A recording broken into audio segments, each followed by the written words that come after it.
So my name's Dr. Sunil Aggarwal. Just finished my residency in physical medicine and rehabilitation at NYU Medical Center, and I'm going to the NIH to do a fellowship in hospice and palliative medicine. I'm an expert and researcher in medical cannabis. Oh yeah, the last 15 to 20 years has been about the tolerance around medicalization of marijuana. Starting with California in 1996, we've started to see a wave of realization that marijuana can be used in a safe, regulated fashion to treat ailments under a doctor's supervision. Everything from grandmas needing chemo to children undergoing chemotherapy or seizure disorders. All of this has shifted away from the 80s era, which was all about forget it, just say no, just say don't look at it, don't think about it, don't talk about it. If you do, we're going to throw the book at you. We dare you to try it. You know, that was the attitudes that were around for the public 15, 20 years ago. But since the 96 medical marijuana movement, starting in California and then all now to 20 plus states, it's been about, okay, marijuana has uses, marijuana has a place in society, marijuana is medicine, it was once before, and you know, that kind of shift is helping people get a lot more comfortable with the plant. You know, marijuana cannabis was legal for 100 years in the United States under the medical United States Pharmacopoeia approved uses. It was there, it was used, it was sold in pharmacies throughout the country, and it was grown for industrial purposes and hemp farms in Kentucky and Missouri, all over the place. That's why people have their last names Hemp, and there's Hempstead, New York, and you know, there's lots of hemp and cannabis history in the U.S. But then what happened at some time in the early teens, turn of the 20th century, there became sort of a fear campaign, yellow journalism campaign, led by William Randolph Hearst, who seemed to be because he had some anti-Mexican views. Apparently, somebody has theorized that Pancho Villa, who was leading the Mexican Revolutionary Forces, had occupied a forest of timber that he had purchased, many acres, or maybe he just had it out for them. So he started printing all kind of lurid stories of marijuana related to Mexicans going insane and killing people, and then also connected it with anti-black views in society, that marijuana led to relationships, intermarriage or interracial relationships. So this was all really kind of coming out of racism and other kind of economic interests. There was really not a lot of other political forces here. There was the temperance movement that the U.S. had just passed alcohol prohibition and then finally peeled it back when they saw the violence. And so there were certainly factions in society who said, you really shouldn't be taking anything that alters your mind at all. And in the meantime, they're saying that when they're smoking their cigarettes, drinking their tea and coffee and everything else. So there was a little bit of a cultural chauvinism or preference for one kind of substance versus this other.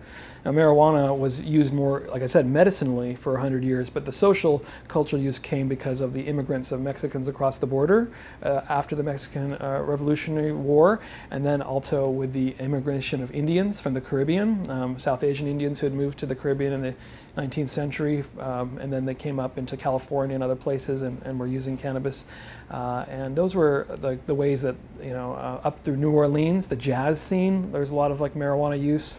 Miles Davis and many famous jazz musicians were writing about it, singing about it, using it before their performances, and then it traveled up refrigerated barges up the Mississippi River, hence the name reefers. So it had this whole kind of relationship to groups in society that were not seen as equal amongst the power elite. So eventually the Federal Bureau of Narcotics director used the marijuana issue as an opportunity to kind of further grow his bureaucracy and go after it, just like some of the southern states had already started doing. And so it became a federal campaign, and essentially it was they kind of trumped up as much sort of junk science as they could to make it sound like it was a real scientifically legitimate issue, and then even fabricated the position of the medical societies of the United States, the American Medical Association. They fraudulently said that they were in favor of the restrictions on marijuana, which they actually had testified to Congress that they were not. So it was low, dishonest, racist, economically motivated politics that turned marijuana from this cultural, social, medicinal material that had been around and to this demon drug. Great. Can you speak on how the alcohol and tobacco industry spends money to keep marijuana illegal? Well, back in those days, I don't have a lot of information about that. The tobacco industry was up and running in the U.S. at that time. It's not clear to me that they were actively trying to ban the drug or saw it as a competition. It really wasn't that popular in the U.S. It was really only until the 60s when it was embraced by Vietnam War protesters and a kind of counterculture movement, and then into more to suburbia that it became really much more widespread, and then tobacco companies, we now have released documents showing that they were interested in branding it and turning some of their businesses into marijuana cigarette rolling, not just tobacco cigarette rolling. That recently released memos show that the government was more than happy, government officials were more than happy to supply to tobacco officials secretly so that they could develop a program for commercialization. So it's more like they seemed like they saw an opportunity early on. Nowadays, of course, during the 90s and 80s, there was something called the Partnership for a Drug-Free America, and that was all about saying what are the good drugs that are acceptable and what are the bad drugs in society.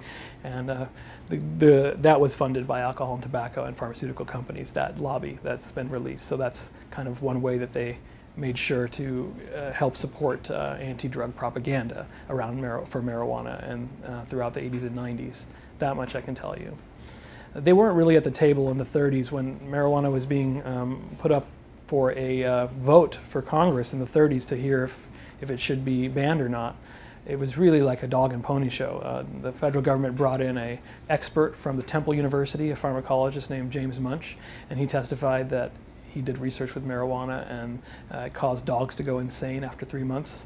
And then later on, he testified in capital cases even in New York, where he would be called in as the federal government expert witness on marijuana science, and he would say that marijuana turned him into a bat when he used it in his research. And he flew around the world and then landed upside down in a vat of ink where he lived for 300 years. That's what he testified in a capital murder case in the U.S. This is how basically reliable the scientific expert for the federal government was.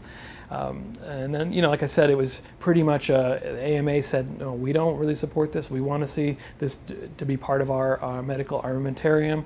We already know that marijuana is useful in psychotherapy. We've been seeing that for a long time. There's nothing that can replace that. And we have many future uses that we want to see, and please don't go and make a mess of it. And of course, they said that, well, fine, we don't really care what you have to say. We're going to say that you support us anyway, to the ban. So it was really an unbelievable boondoggle. I guess in these days before the internet and Twitter, these things you could get away with this stuff, and nobody really hears much about it until much later on. Ironically, the congressman who told the lie that the AMA supported the ban ended up being a Supreme Court justice. His name was Fred Vinson. All right, kind of three-part question here. Explain how weed has been used successfully to treat patients, medical users, and can you speak about specifically the 2 Parkinson's videos that you showed, and you could, if you want to walk us through the video, kind of like when you were talking about, like the man with the pen, you see him writing with the pen, and then afterwards you see that in real time, and also right after that, walk us through the one with the man drinking tea, and how you see him before and after. I'm sorry, just checking the time. Apologies.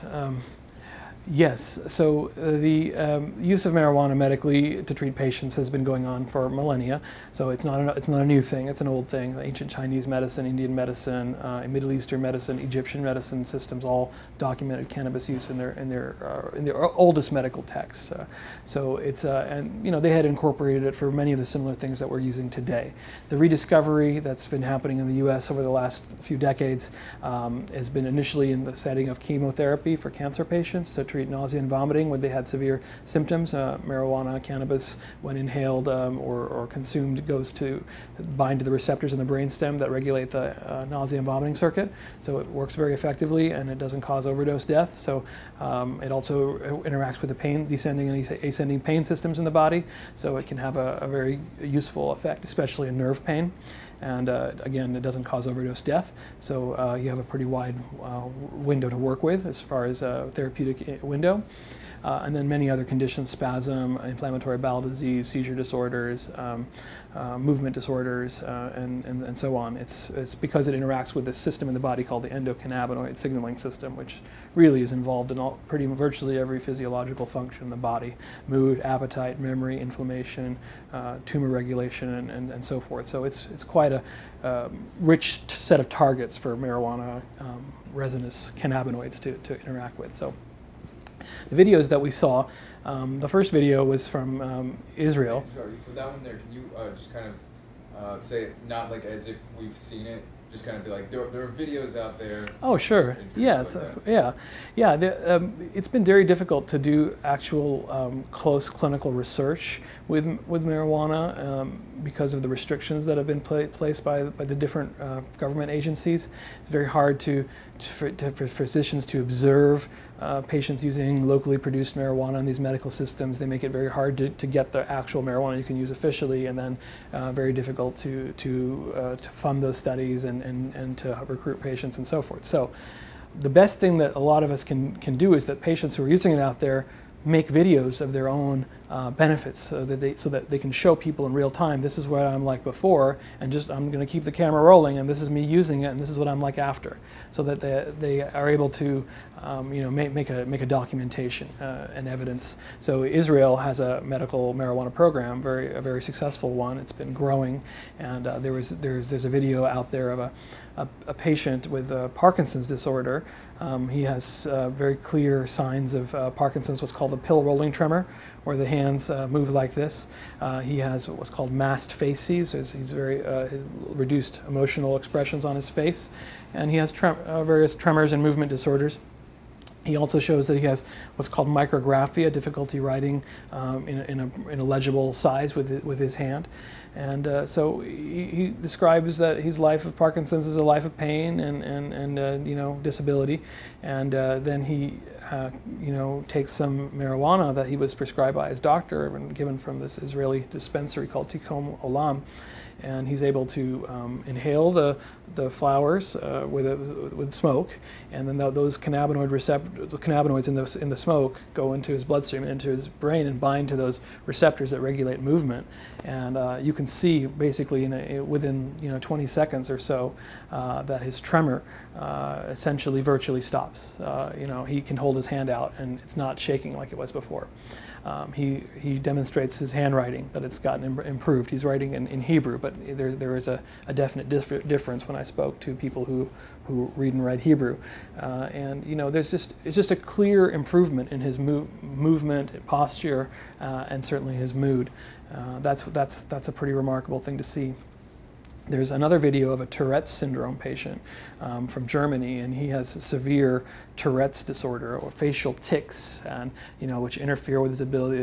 They show him in the kitchen having a lot of difficulty just making tea and putting things on the stove. Everything's shaky. He's clearly probably spilling things half the time, and he has vocal tics and facial tics and motor tics. That's what the Tourette's syndrome can be characterized by. And it's again a dysregulation in the movement circuits in the brain, a place called the basal ganglia. Anyway, he also, they show him on German television smoking some cannabis. It's illegal at that time, but there's a very strong movement in Germany for herbal medicines, and so he's able to do that. Some people have it for legal purposes, but it's very rare. And then the next scene, you see him sitting calmly talking to the reporter, without the facial tics, without the movements in the hands. It's a remarkable shift. And again, this is the immediate effect of cannabinoid signaling in the portions of the brain that regulate those circuits that regulate smooth movements. It's really impressive. Thank When you see a video of a patient with a clear severe motor disorder like Parkinson's and Tourette's, you really can't fake that. I mean, it's the kind of the syndrome and movements are so stereotypical and clearly disabling for the patients. And then when you can see right away before your eyes, without any cuts, that they're like that, and then they inhale some herbal, inhale the herbal material, and then in the next few moments, those tics, those movement abnormalities have subsided or severely reduced. That can't. You really can't argue. You can't say that this is all placebo and everybody's faking it and they just want to get high, and this is not real medicine. It's just you really have to. Pretend that the emperor who's naked is wearing clothes. You really have to, if you really want to still then, put that person in jail and felonize them, which is what the federal law would actually call for. Yes, so finally after essentially since the year 1997 until 2014, every year, New York State legislators have had bills pending to legalize medical use of marijuana for cannabis, and finally yesterday they announced that a deal had been struck, a three-way deal between the two houses of the legislature and the governor's office.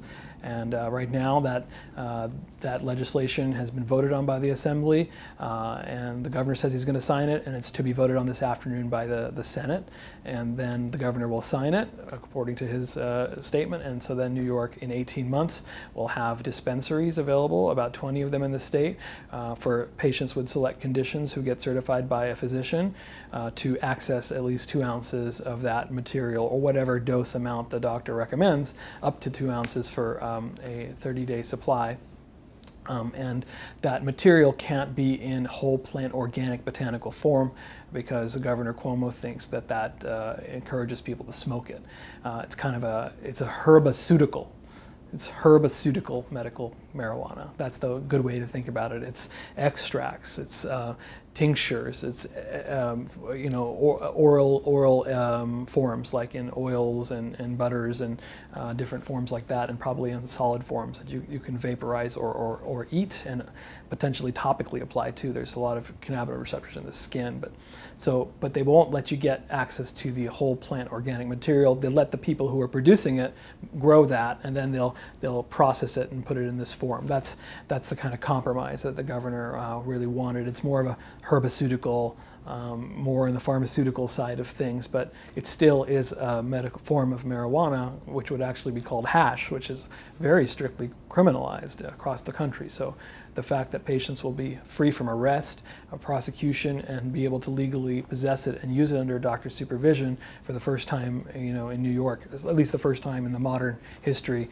is a very positive development, and unfortunately it's going to take a long time to get to that point, probably excessively overregulated, but this is what happens. These legislators finally are, will warm up to the thing, and hopefully some of this now that all the political fighting is done, that actual, people will get legal access who need it, and hopefully there'll be a lot more development to come. At the same time, New York is doing this. Washington, D.C., the federal government, the Senate in D.C. is going to be looking at a bill amendment from Senator Cory Booker from New Jersey and another senator to stop the DEA from the Federal Drug Enforcement Agency from spending any money going after people who are following state-approved medical marijuana laws. So, this is the two of the big power centers in the country, New York and D.C., kind of, both moving in the right direction to stop the kind of criminalization to a more what I call civilized approach to cannabis. So that's a big development. I'm very happy about the New York development. I've been for all 3 years that I've been here in New York during my residency. When I left Seattle, my PhD advisor says, you should, when you go to New York, I can't think of anyone else who will be more effective as an advocate. You should definitely, what's the situation there, and if it's not there legal yet, then please go and work on that. And that's what I'm very happy to say on the eve of my residency, my last night on on call, I got the word that the legislators had struck a deal for herbicidical medical marijuana in New York. So New York Physicians for Compassionate Care is a group that we put together of over 600 doctors throughout the state who were supporting the principles of the Compassionate Care Act. And you know, though we wanted to see the herbal whole plant form and recognize that smoking should be an option for patients, and the Institute of Medicine supports that view and research supports that view, and even Governor Cuomo's research plan had smoking in mind. But it's still a very important development for many other patients, and hopefully we'll be able to improve it as time goes on. I was just checking to see, it's 2:13, if New York Senate had voted on the Compassionate Care Act yet, so that we can you know, move on for the governor's signature. Let's see.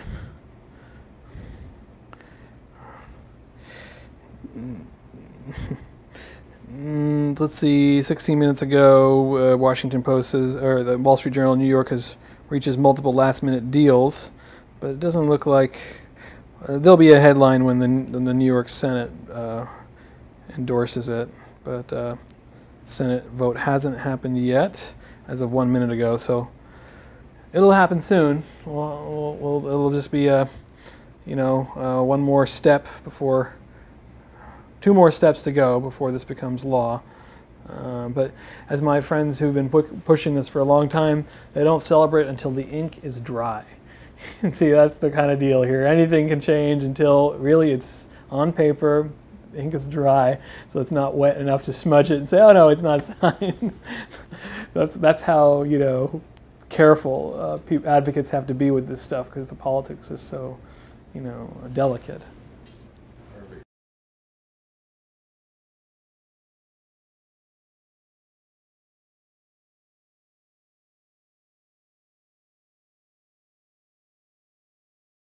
Plant and just being able to smoke the plant. Yes, I mean the material that the New York State has legalized will be legalizing for medical purposes. They're basically following the Minnesota model for medical marijuana. Minnesota was the first state to say, yeah, we're going to allow medical marijuana, but you can't have whole plant botanical access. Well, you know, period. So it'll have to. So you see, cannabis is it makes flowers. The female plant makes resin-rich flowers. The technical term is pistillate inflorescences. But blah, it's like resin, like a tree makes sap, like an oak tree. You know, make maple syrup. So it's this rich resinous material that the flowers secrete. They're called, and that's where the cannabinoids are produced, and terpenoids and other compounds. So instead of taking the whole plant with the flower with the resin attached to it, you remove the resin from the flower in a solid way or a chemical way. You can either like extract it in a solvent, or you can kind of remove it in a physical manner, and so you leave the vegetable matter behind, taking only the sort of the resinous portion, and that you can consume by mouth or inhale with heat and vapor, or you can also heat it after the vapor point and it becomes smoke. So it's really, but that's not the form that the doctor would recommend under this framework, but you could still theoretically, you know, if you wanted to, turn that into smoke as well, but it would not have as much soot, because you don't have the vegetable matter being burned anymore. So that's the difference. It's not going to be organic whole plant botanical cannabis, which has been studied in clinical studies, you know, is reliable, is I think a more greener approach. I think it's just fine in that form. But it's some kind of herbophobia or anti-green, or more. They wanted more of a herbaceutical form. So that's what New York will be allowing, and like I said, they're following the example of Minnesota. Now that doesn't mean to say people aren't still going to be doing that. It just won't be protected under the certification that the Compassionate Care Act provides, and maybe we'll follow up by decriminalizing marijuana smoking, which is another thing the governor wanted to do but hasn't gotten done. So that would at least make it less onerous for people who do want to still consume in that manner.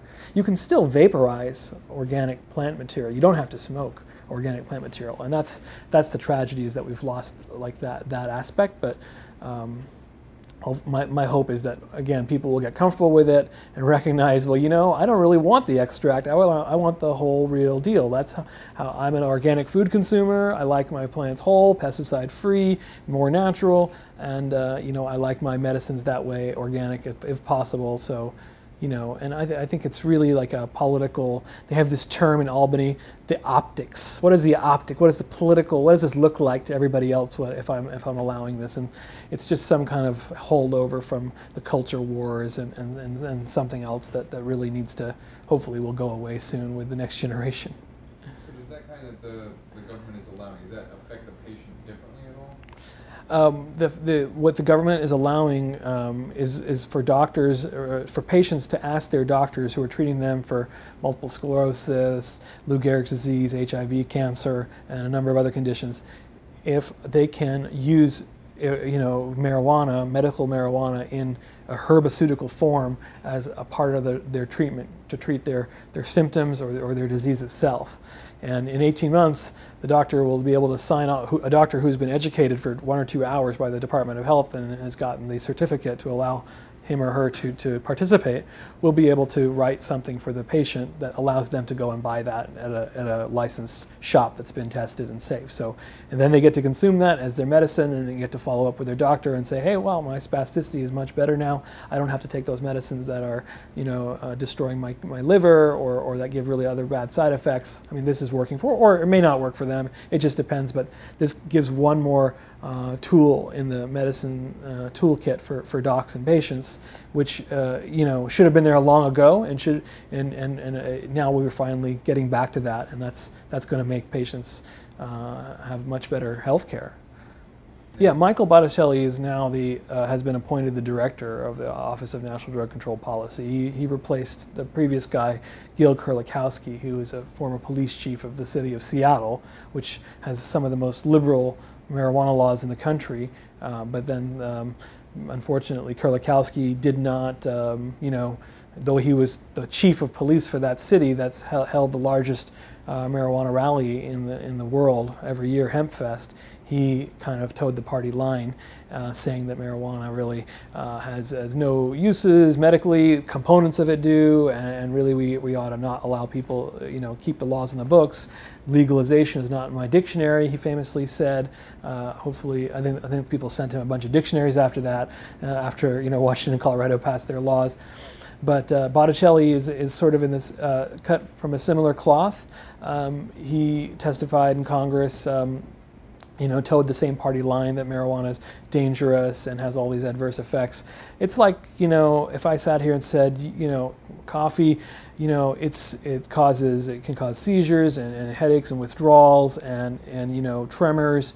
And that's coffee. That's all there is to say about coffee.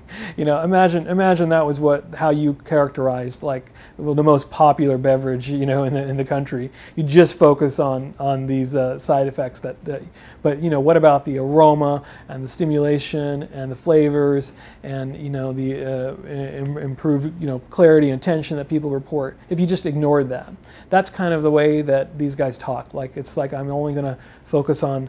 I see, you know, if you're holding 3 fingers up, I only see 2 fingers or 1 finger. That's literally like the kind of position that they take. It's incredibly, like, you know, they're only seeing with one eye. And I think that's not the right way to do, you know, drug policy directing anywhere. And there is some of that is congressionally mandated. There is a law in the books that says that the director of the Office of National Drug Control Policy is required to never, you know, advocate for the change of a scheduling category of any Schedule I drug. It's like, you know, it's like basically, you know, making his opinions for him. Yeah, you're an expert, or you're a policy guy, but we want to make sure you don't change what we think is the law on high. And so that's a really, like, I think that's a muzzling. That's an inappropriate law to have in a free democracy, to sort of say, we're going to preset what we think. You know, marijuana is always going to be no safety under medical supervision and high potential for abuse, which is what the Schedule I criteria, 2 of them are. And it's just, it's not fair that the Congress says that this director of the administration's policy has to agree with that too, or they're really not doing their job. That's like, you know, that's a propaganda, you know, position, and it's not real free thinking. So he must probably constrained by his own bureaucracy and the rules that guide it.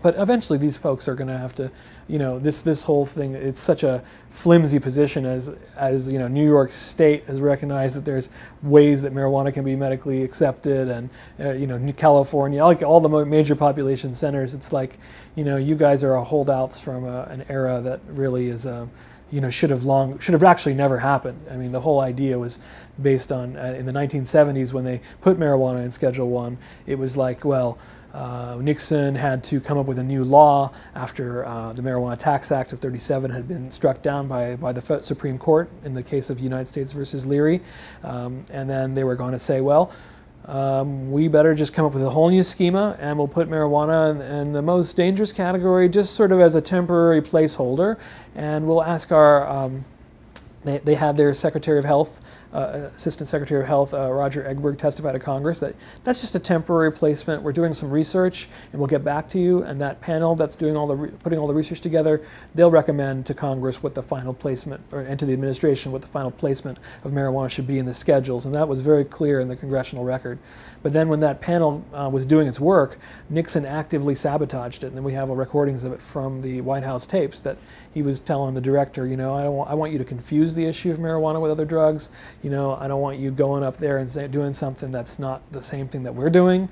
This is not about, it wasn't about science and a true review. It was about, let's do something political. I don't like Jews. I don't like psychiatrists. That was what he clearly said in the tapes. He doesn't like war protesters or hippies. He had this kind of paranoid mentality. And so for him, marijuana, making it look bad was all he wanted to do. And the panel, led by a Republican governor, Raymond Schaefer, was actually, very calm and said, we reviewed the science. Marijuana should be removed, should not be in the same category as heroin in the international schedules. They said that should be taken out, that it should be decriminalized. The title of the report was "Marijuana: A Signal of Misunderstanding." They completely recognized that they had to clear up a lot of nonsense, and that it should be allowed for small remuneration exchange and everything else, and medical uses. And then Nixon just put it in the trash. And so they never implemented what Congress asked them to do. And so it should have never stayed in Schedule 1, and they should have never allowed the DEA which he then founded in 1973, sort of to hold that party line. And we had repeated attempts to try to remove it from Schedule 1 through the administrative process, and the government just delayed those hearings for, in some cases, 15 years or more. They just made, imagine waiting in line for, I don't like this law, I want to petition it, it's not fair, it's not true that it's not medically accepted, that it's unsafe. Well, okay, take a number, we'll get back to you in 15 years. I mean, that's an incredibly, I call that due process denied. So that's basically what they did, and so it should have never been there in the first place. And I think now Holder is saying he's open to talking about rescheduling with Congress, but again, they have the power to do it. Congress told them what to do in 1970, that follow the recommendations of this commission that we're setting up and paying for. Frankly, there's a lot of tax dollars that went to waste if you're not implementing the recommendations.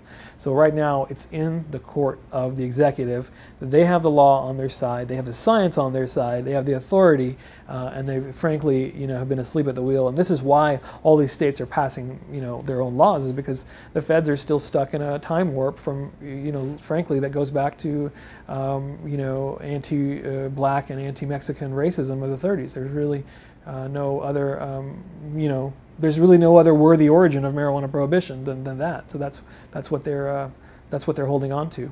And of course it's about money and prisons and the prison lobby, and now you can talk about alcohol and tobacco and pharma and all the other people that would stand to lose ground if marijuana was much more openly allowed in commerce. So there's certainly those kind of economic, social factors, but really at the end of the day, it's a matter of human rights, dignity, the human-plant relationship, that you really can't make these.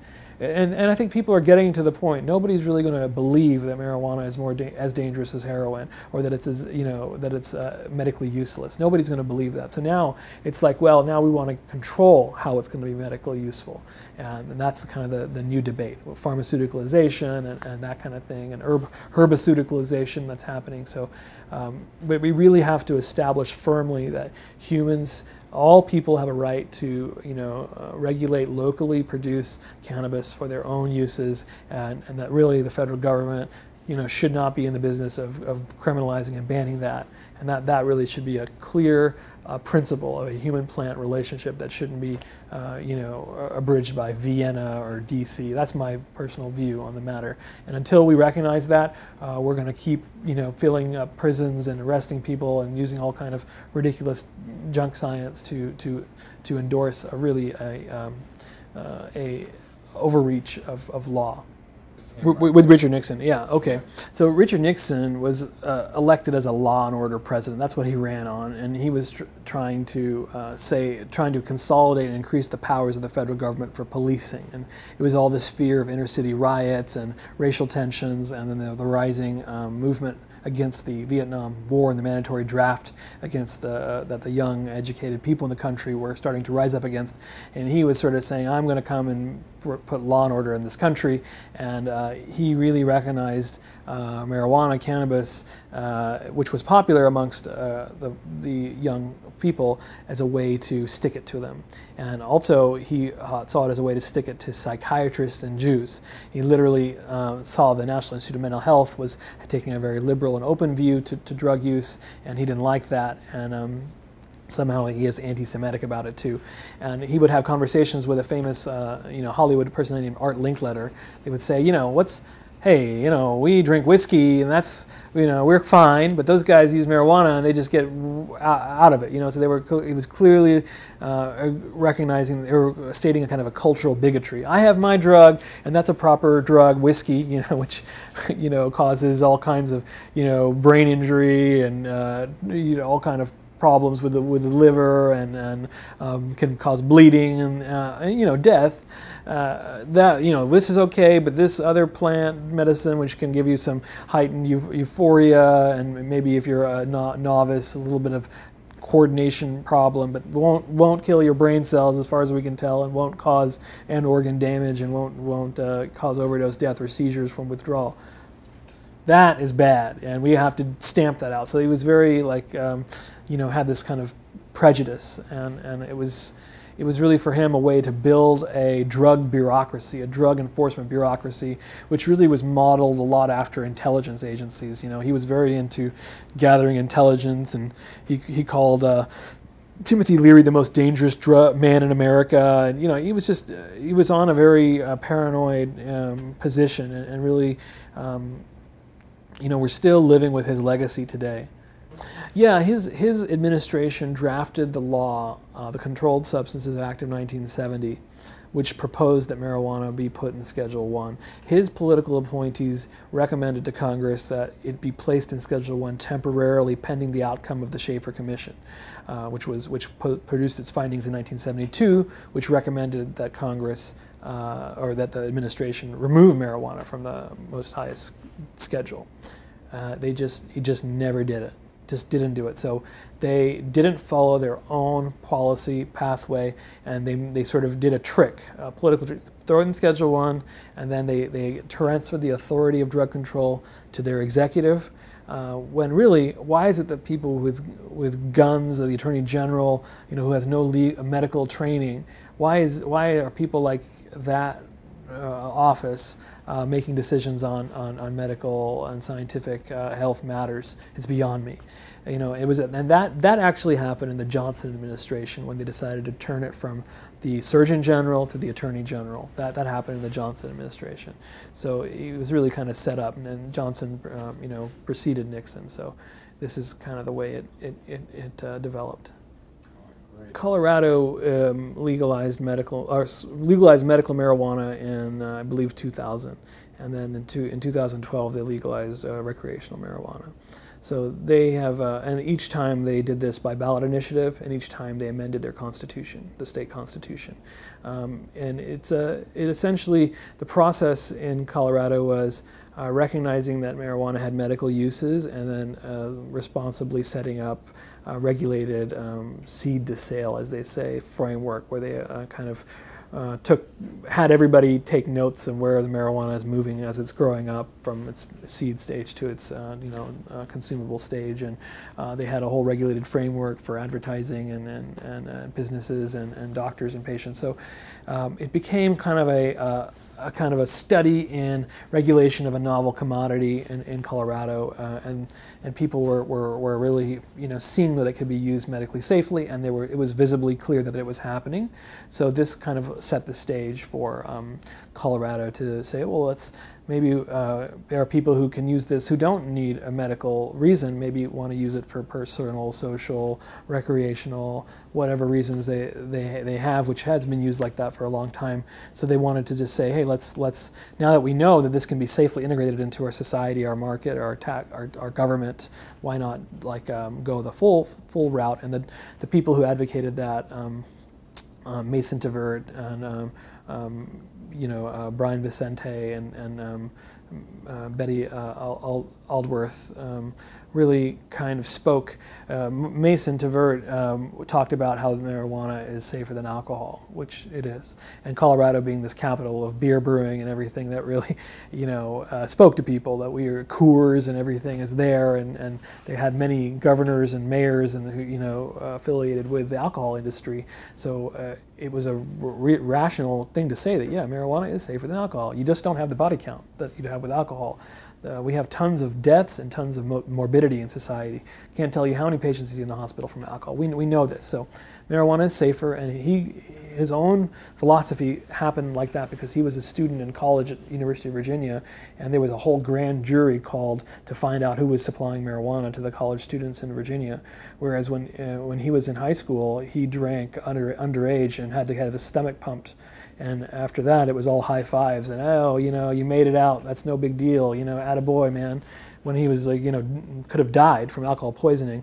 But when he goes to college and is using something that's far safer, he has to have basically the Spanish Inquisition called on him. And so this really radicalized him and said, this is not right. Why was I given okays when I got poisoned myself with alcohol, but I was, put into the hot seat for marijuana and had to testify against my friends and colleagues, and so he really was driven by that notion and was a great spokesperson for Washington, or excuse me, Colorado's legalization process.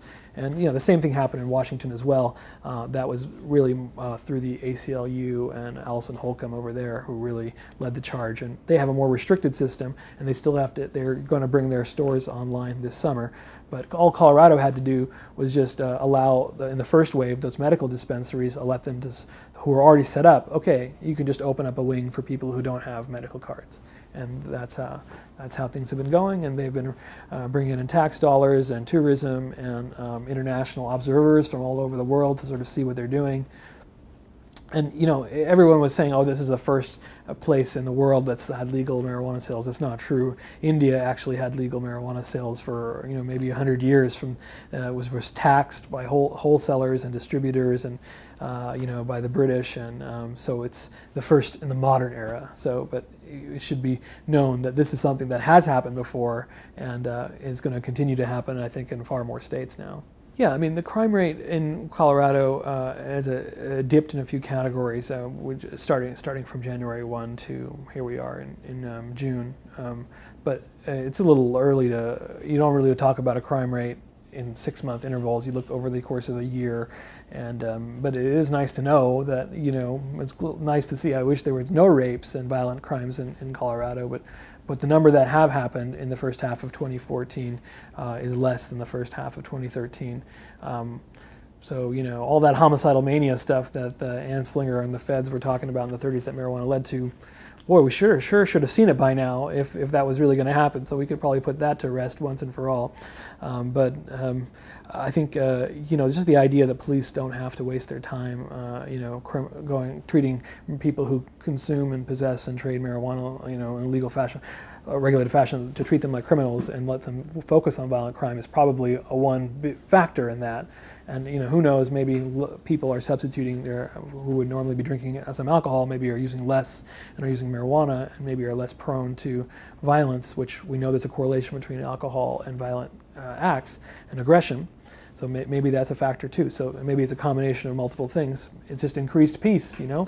So and I think at the federal level, they still are, of course, criminalized, but the feds have given a little bit of a green light and let people relax that they can go ahead and buy this. We're not going to like tail your car on their way home and, you know, or tell your employer and have you arrested and take away all your federal housing and whatever benefit. They're not doing that.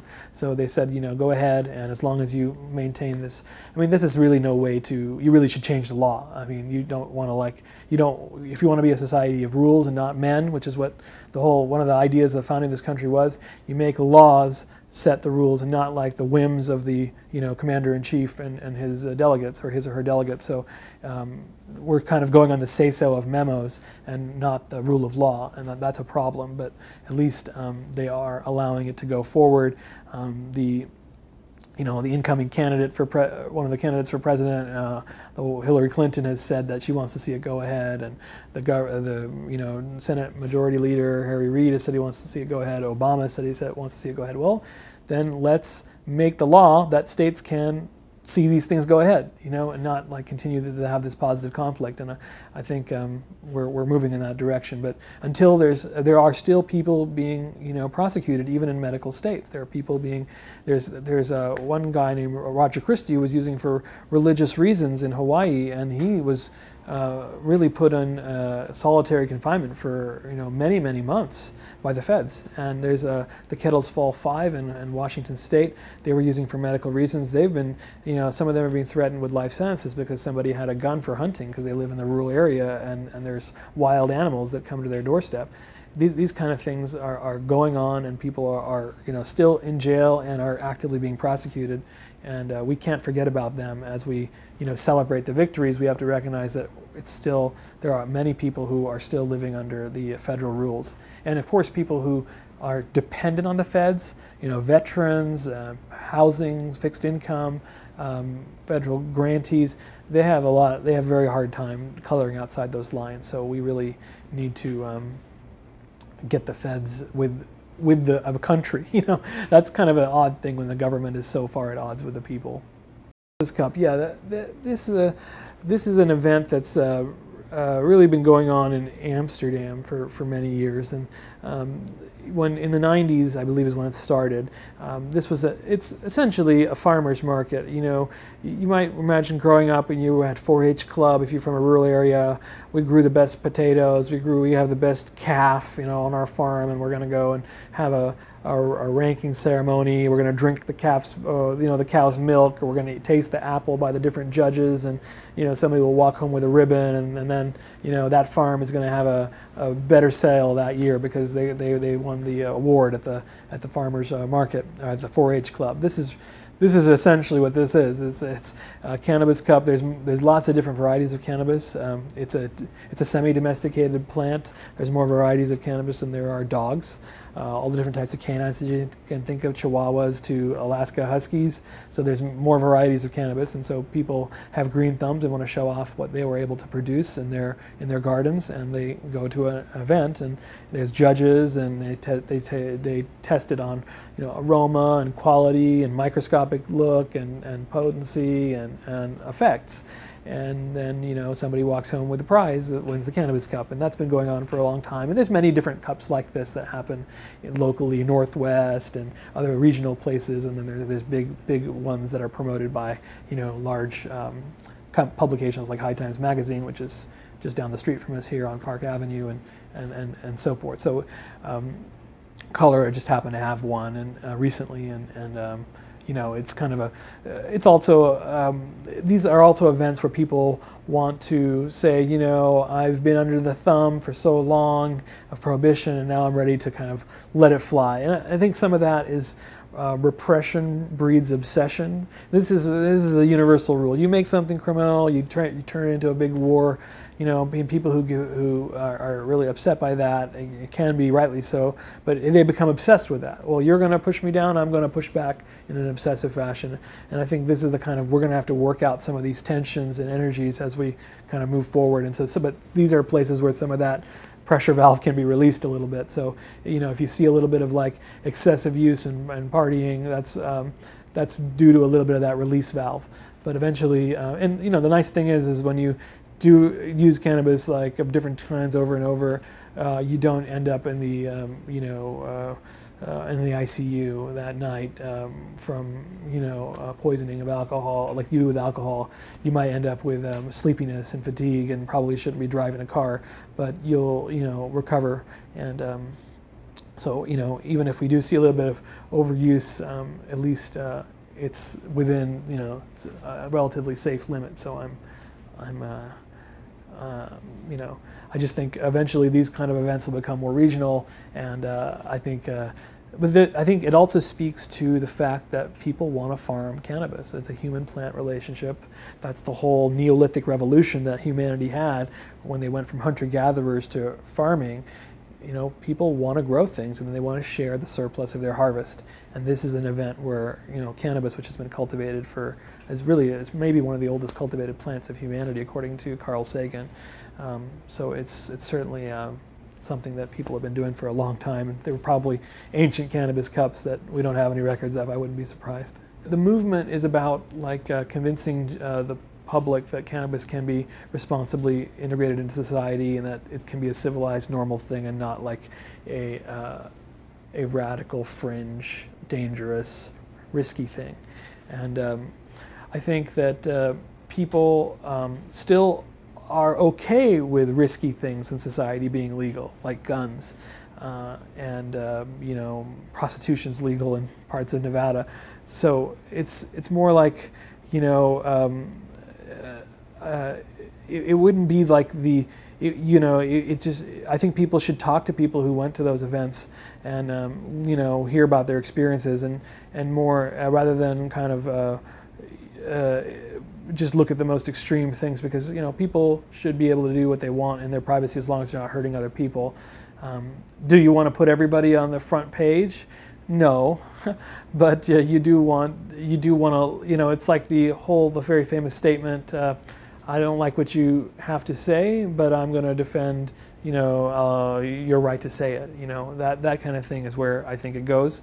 But if you're a political strategist and you're trying to convince people that marijuana is a normal activity, you wouldn't, you may want to show home use rather than a crazy festival where people are letting off some steam. I mean, I think legalization movement is a broad tent, and I think the nice way to think about it is the grass tops and the grassroots. You've got grass tops, which are the big box lobbying organizations that are 501c3s or C4s, or are funded by wealthy philanthropists, like Drug Policy Alliance, Marijuana Policy Project, NORML, and Americans for Safe Access, which is a large organization but very much smaller budget than the other ones. But they're all have paid staff who are working on the Hill or in different initiatives and different ballot boxes and things like that across the country and in D.C. and in some cases at the UN. And then you have much more local grassroots activities going on. People are, trying to set up businesses, like you said, trying to do zoning laws, or trying to teach, educate properly in the schools, or their local law enforcement. Are trying to fight for their right to garden, and all of those things are much more, I think, local issues, and there's a different group there. But the spectrums in both in the organizations, membership, and in the local, it spans. You have. I've never seen more. I haven't rubbed shoulders with more diverse group of people in my life. I'm seeing people from all walks of life, all religions, and all racial and ethnic backgrounds. I think there's less representation from historically underrepresented minorities because they still probably feel a stigma associated. And of course, I mean, there is a stigma for everybody, but people in racial and minority groups that are already, dealing with racism and stigma, they're going to be a little bit more leery of joining a group and being more vocal because they feel like they're going to get targeted more easily. And I think that's an unfortunate thing, and we have to grow the ranks in a much more diverse fashion, have more women, have more minority groups represented. But it's still a pretty impressive conflagration of groups, grandmas, clergy, cops, current and past, doctors, attorneys, and I think that shows you that this is being well represented. Now, business interests is its own thing, and there's now industry lobbying groups specifically for marijuana businesses, and I think that should be treated like any other business interest group. They've got their own agendas, and they want to protect their own income, but I think also we should recognize that they're a little different too, because they've been dealing with something that's criminalized, not something that's been just less less well blessed by the government. It's really been suppressed, and so they have an interest to really look very buttoned down. They really want to encourage that we're just like any other lobbyist, very money oriented, and but I think that's a lot of that is just them reacting to the fact that they're going from a situation where they really aren't even allowed to bank very easily. I mean, how can you do business without banking? So I think they're not just any old commercial interest. They really have an interest to normalize their commerce too. Can you talk about the Union Square Cannabis Parade that happened on May 3rd? Yeah, I mean, New York City has been the home to this New York City Cannabis Parade for I don't know how many decades now. It was started by Dana Beal, who is this activist that's been in New York, who's been in jail in North Dakota for some time because of some transporting cannabis across state lines. But he's a kind of well-known guy, a former Yippie, which was this sort of movement in the 70s where they threw pies at establishment figures and really tried to legalize marijuana and stop the war. So the Vietnam War, so it kind of comes from that era, but he's kind of grayed in age now, and so but the rally still has vestiges of this old kind of 70s radicalism, but it has sort of teamed up with the hip hop movement and more of an urban basis, given the New York City's we are the marijuana arrest capital of the world. No greater number of marijuana arrests happen anywhere in the world except New York, and it's heavily racially and socioeconomically divided lines that it occurs on. It's not happening on the Upper East Side. It's happening in the Bronx and parts of Brooklyn and so forth. So that's that kind of those tensions, and the people around that who are fighting for that have also kind of mixed in with that rally. And it's a way to use a public space in Union Square, amplified microphones with music and speakers to put out a message of we're not gonna. We're not going to go gently and quietly about this. We want to celebrate cannabis. We want to recognize that we're normal people and that we have a place. So it comes from a history of radicalism. It's moved into a place where it's opening up to larger cross sections in society, and I think it's probably always going to be with us because it's cannabis culture really. These kind of things happen even in Holland, where cannabis is legal.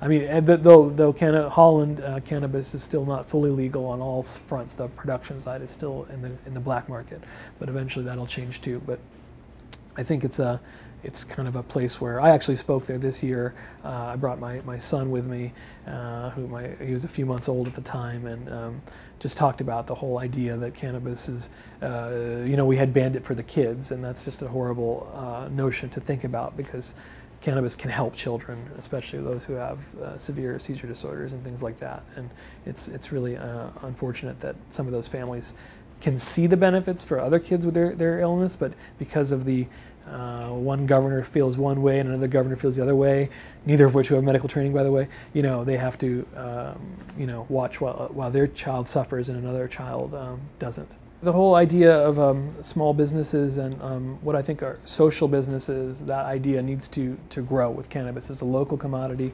We're going to launch a group called Cannabis Civilization, where we're going to try to let all boats rise, as opposed to few people getting a lot of money and greed. I think there's a way to support small local businesses around cannabis. There's lots of needs. Not everybody's going to want to go out and grow and make extractions. People need information. People need education. There's a lot of business work to be done, livelihoods to be built around cannabis, as it has always been.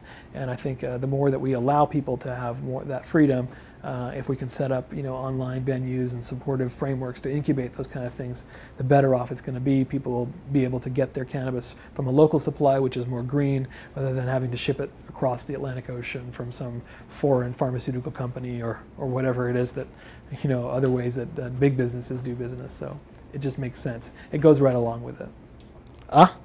Yeah, it passed. New York legislature passes medical marijuana bill. Cuomo to sign. 13 minutes ago, USA Today. My goodness, that's amazing. Wow. All right.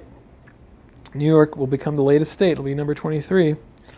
And they voted 49-10. The Senate did. And the Assembly voted at 2:45 a.m. on Friday this morning.